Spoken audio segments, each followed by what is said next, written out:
Ignatius Jonan. Namanya mulai ramai dibicarakan publik saat beliau menjadi Direktur PT Kereta Api Indonesia pada usia 46 tahun. Beliau adalah salah satu profesional yang mengurus perusahaan plat merah tersebut. Sebelum tahun 2009, wajah kereta api di Indonesia masih begitu buruk. Di bawah kepemimpinan Bapak Ignatius Jonan, KAI mulai berbenah dan menunjukkan perkembangan yang signifikan. Bapak Jonan banyak melakukan gebrakan saat menjadi nomor 1 di transportasi massal ini. Di bawah kepemimpinan Bapak Jonan, KAI yang awalnya merugi berhasil berbalik untung hingga 1 triliun rupiah pada tahun 2014. Pada kesempatan kali ini, kami memilih Bapak Ignatius Jonan sebagai role model dalam nilai-nilai dasar ASN. Adapun nilai-nilai dasar ASN adalah berakhlak, yaitu berorientasi pelayanan, akuntabel, kompeten, harmonis, loyal, adaptif, dan kolaboratif. Mari kita simak nilai-nilai ASN yang ada pada sosok Bapak Ignatius Jonan. Berorientasi pelayanan. Wajah stasiun kereta api berubah total di bawah kepemimpinan Bapak Ignatius Jonan. Mulai dari pemberatasan perjalanan tiket, menerapkan sistem boarding pass, tiket daring, hingga penjualan tiket melalui toko retail. Toilet stasiun yang awalnya kotor dan harus membayar, kini digratiskan dan diperbanyak jumlahnya sehingga ada di setiap stasiun.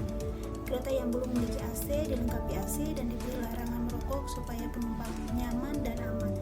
Tidak ada lagi pedagang asongan dan pengamen yang masuk ke area stasiun, apalagi sampai masuk ke dalam gerbong kereta. Selain itu, tidak ada lagi pengguna kereta api yang naik. Nilai akuntabel yang dimiliki Pak Jonan adalah mendorong transparansi dalam pelayanan Presiden. Salah satunya, saat menjabat sebagai Menteri SDM, beliau meluncurkan perizinan online untuk kegiatan berusaha di sektor mineral. Dengan perizinan online, maka dapat menghilangkan praktek suap antara pengguna layanan dengan pegawai pelaksana. Dalam proses Di dalam tubuh PT KAI, periode kepemimpinan Jonan merupakan rekor karena sejak perusahaan ini berdiri, tidak ada direktur utama yang menjabat selama itu. Panjangnya periode kepemimpinan Jonan tidak lepas dari keberhasilannya membalikkan kinerja keuangan perseroan dari rugi bersih 83,5 miliar pada 2008 menjadi laba 154,8 miliar rupiah pada 2009. Per 2013, BUMN tersebut mencatatkan laba sebesar 560,4 miliar rupiah.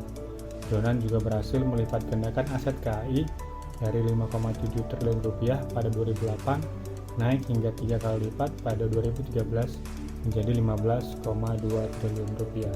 Prestasi ini tentunya sangat mencerminkan nilai kompeten yang patut kita tiru. Selama kepemimpinan Pak Ignatius Jonan, PT KAI juga memanfaatkan sumber daya yang dimilikinya dan bekerja sama dengan industri di bidang lain, diantaranya seperti pengelolaan properti yang berhubungan dengan jasa kereta api, restoran di kereta api, dan di stasiun, termasuk jasa catering dan distribusi logistik. Hal ini dilakukan seiring berkembangnya tuntutan pasar serta dinamika dunia usaha. Hal ini menunjukkan nilai harmonis yang diterapkan oleh Pak Ignatius Jonan di dalam pekerjaannya. Selain itu, keberhasilan Pak Jonan dalam divestasi saham PT Freeport menjadi bentuk dedikasi dan kontribusi dalam mengabdi kepada negara. Pak Jonan berhasil membuat Indonesia menjadi pemegang saham terbesar PT Freeport, yaitu sebesar 51%, setelah perusahaan tersebut beroperasi lebih dari 50 tahun di Indonesia.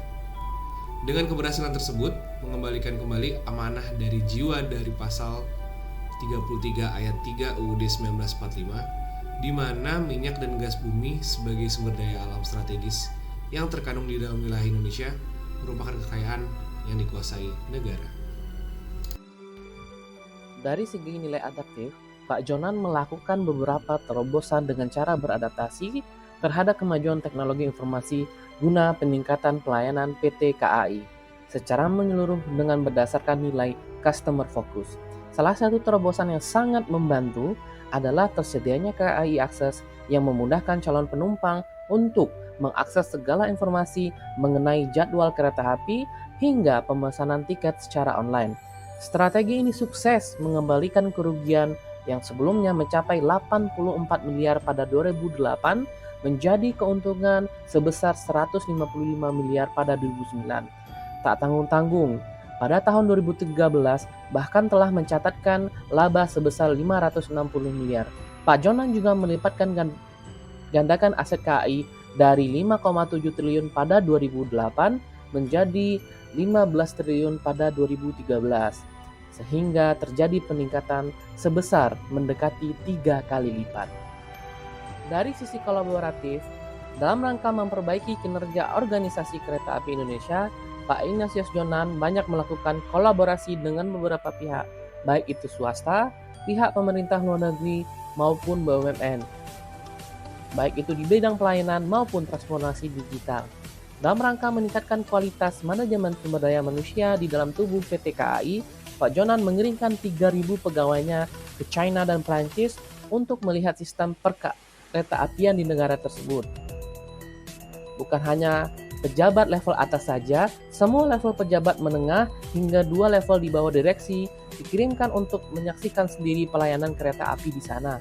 Sedangkan dari segi transformasi, PT KAI, Pak Jonan merekrut ahli IT dan bekerja bersama dengan BUMN seperti PT Telkom dengan metode profit sharing untuk menghemat anggaran PT Kereta Api Indonesia. Demikian nilai-nilai dasar ASN yang ada pada sosok Bapak Ignatius Jonan. Semoga kita semua dapat mengimplementasikan nilai-nilai dasar ASN ini dalam kehidupan sehari-hari. Terima kasih telah menyaksikan video ini.